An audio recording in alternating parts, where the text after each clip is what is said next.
closing time. I want to put my mouth around a gun and just fire. There you go, a bit of semi-sonic for you, a bit of a parody. Hello guys and welcome to NRL Tips and Predictions Round 18. Oh, we're getting so close to finals. It's almost September. Oh, we're getting there. Oh, we're excited. Oh, business and footy type beat, aka the best time for footy. Without further ado, let's just jump into it. Starting off on Thursday, we have the Cronulla Sharks up against the St George Illawarra Dragons. One of, if not the most disparity when it comes to the betting market. The Cronulla Sharks are coming fresh off a bye, but 2 weeks ago in their last game did put an absolute bollocking on the Canterbury Bulldogs. And the St George Illawarra Dragons are basically in hiding after an absolute demolition at Wollongong to the New Zealand Warriors. So, and because of that and all the very recent drama going around Ben Hunt, stay tuned, the betting market is probably the furthest I've seen it be in years.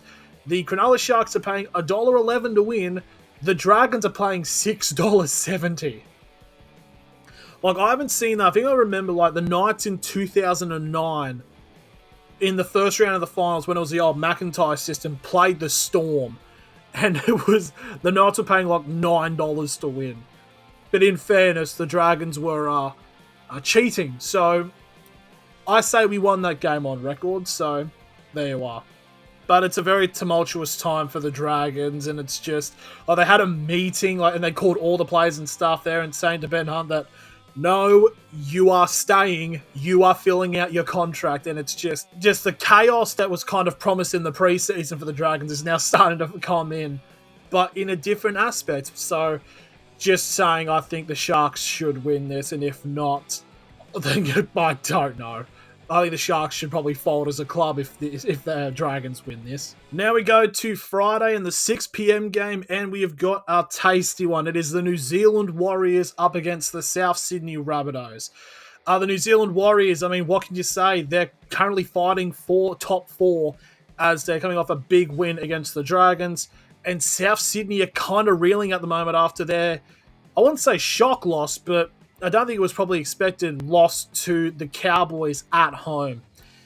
It's just been a bit weird of, like, the Rabbitohs and the Roosters are starting to falter a bit, and they're starting to, like if the Rabbitohs loses, they'll probably drop down into the bottom 9, and it's starting to look a bit sketchy at the moment, but the Warriors are just on so much momentum, and I feel like this is a game that can actually provide a case for them to being actual, like, proper contenders.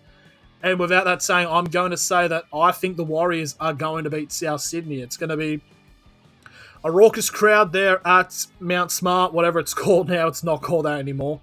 But it's going to be an absolute, like, the atmosphere is going to be electric, and it's going to be, I think, a massive showing for the Warriors. I mean, Watine Lesniak, like, how good has he been so far? Like, it's just the Warriors are just, they're just on fire at the moment. It's, kind of scary because we know what Warriors fans are like on social media, and that's been when they've been losing. God knows what it's going to be if they make the grand final this year. Now we go to the final game on Friday this round, and we have got another big match. It's 2 teams in the top 4. It's the Melbourne Storm up against the Penrith Panthers. So Melbourne Storm are coming off a win against another team that's been very tumultuous over the last couple of weeks, being the Manly Sea Eagles, and they're taking on the Penrith Panthers, who, even though having absolutely nobody, was still able to beat the Newcastle Knights. Kind of interesting how after the comment made, it's the team that Penrith play next is the team that the bloke who made that comment. But obviously this is a big game. They're playing this at Marvel Stadium, which is interesting enough. One thing I do notice is a bit of a stat of the last 8 teams to have beaten the Newcastle Knights have gone on to lose the next week. But I mean, you got Penrith, who are now starting to get their players back from Origin duty, so you're going to have, to an extent, 2 of a full strength types of teams. You know, this game should have been the 2021 grand final. Both teams, Storm did drop off a little bit, but they're now starting to come back now in high force, and it's going to be close, but I'm actually going to go and say I think the Storm can win, and I think the Storm should be able to get the win over the Panthers. Now we move on to Saturday, the 1st of July, and we have got another good game to start off at 3 p.m. We have the Canberra Raiders up against the Gold Coast Titans. The Canberra Raiders were able to vanquish the Sydney Roosters in Sydney, just kind of showing that Canberra are becoming a bit of a dark horse team to do well so far, like they've kind of been for the last couple of years, and it's been good to see against a team in the Gold Coast Titans who are coming off with one of the upsets of the year, beating the Brisbane Broncos at Suncorp. Thanks. I really appreciate that the Brisbane Broncos didn't win this game.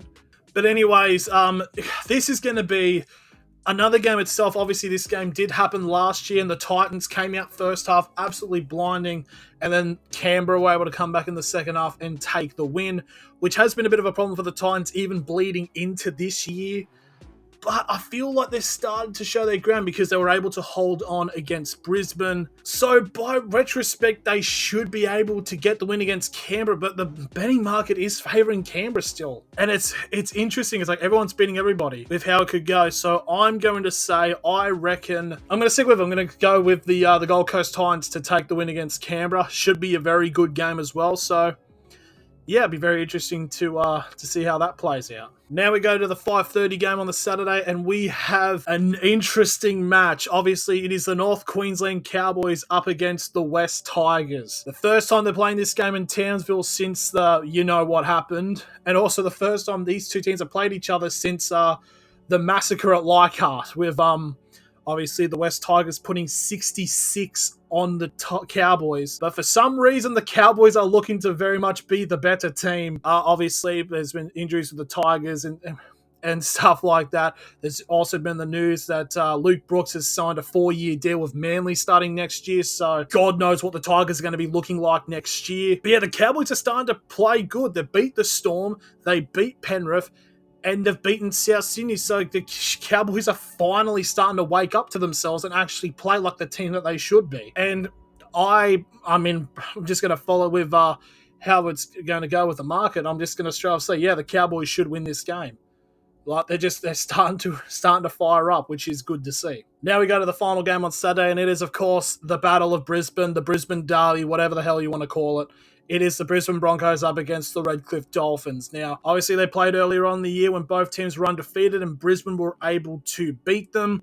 Now they're playing this game at the Gabba, which is understandable because Brisbane are going to be playing there a bit more over the coming months purely because of the Women's World Cup. So, yeah, going to be very interesting to see how this does play out. Obviously, Brisbane did cop that loss to the Titans last week. Big potential maybe whether or not Reece Walsh will get suspended. We'll probably find out sometime later tonight. I feel like he probably will get suspended because he called the ref a see you in the Northern Territory. But the Dolphins as well, I just think they've kind of hit a bit of a roadblock at the moment. I mean, they got belted by Parramatta last week. As Parramatta are really starting to come back as well and having good performances. But I'm just going to say I think Brisbane should win this with or without Reece Walsh. I think Brisbane should be completely fine. And the Dolphins just kind of keep falling down a little bit. And finally, we go to the 2 games on Sunday. First off at 2 p.m, we've got the Newcastle Knights playing away to the Canterbury Bulldogs at Accor Stadium. Basically, it is the battle of the 2 teams who realistically should be in the top 8, but for some reason find themselves in the bottom 4. There's probably a snappier way to say it, but that's just what it is. So the Bulldogs are coming off a bye last week, but the last time they did play, they got absolutely dominated by the Sharks. And the Newcastle Knights, as of course mentioned earlier. How did they lose? How did the Knights didn't beat Penrith? Oh boy. That clip's going to follow around the Knights for a while. But interestingly enough, the betting market is going to be in favour of the Knights for some reason. In terms of form, it's like, this, I feel, is pretty much do or die for both teams, really, but I feel like it's more do or die for the Knights. If the Knights don't win this, I think you can basically put a line through them in terms of making the 8. So the Knights are probably going to come out there. As a Knights, I'm going to be, for some reason, a little bit optimistic, and I'm going to say that I think the Knights will win. If they don't, heads are going to roll, basically, is I think Adam O'Brien should probably get the sack if the Knights can't beat the Dogs. And finally, at 4:05 p.m, we have the final game of round 18 as we have the Manly Sea Eagles and the Sydney Roosters. Again, probably the battle of the how the hell are we in this position, which should be so much higher match. But Manly Sea Eagles last week got held to only 6 points against the Melbourne Storm, and the Roosters just had a horrible showing against Canberra. It's both teams are just, I don't get it. They're just out of whack at the moment. Both sides need a win here to just try to kickstart their season. Not kickstart their season. It's round 18 to kickstart their charge to try to make it to the finals. Because obviously still very close. It's when you're getting into like the 12 and 13, still a big chance to make the 8. But I feel like when it comes down to it, I think the Roosters are just, I just don't really see anything happening. But I do feel like, I think Manly, interesting enough, the betting market is saying that the Roosters are more the favourites, but I just think Manly have shown that they've been good at Brookvale, and I think they need this win desperately, and I think it's going to be very close, but I think Manly are going to scrape out the win. And that is going to be the end of my round 18 predictions. Who do you guys have to win this week? Let me know in the comments below. Thank you all very much for watching, and I'll see you all later.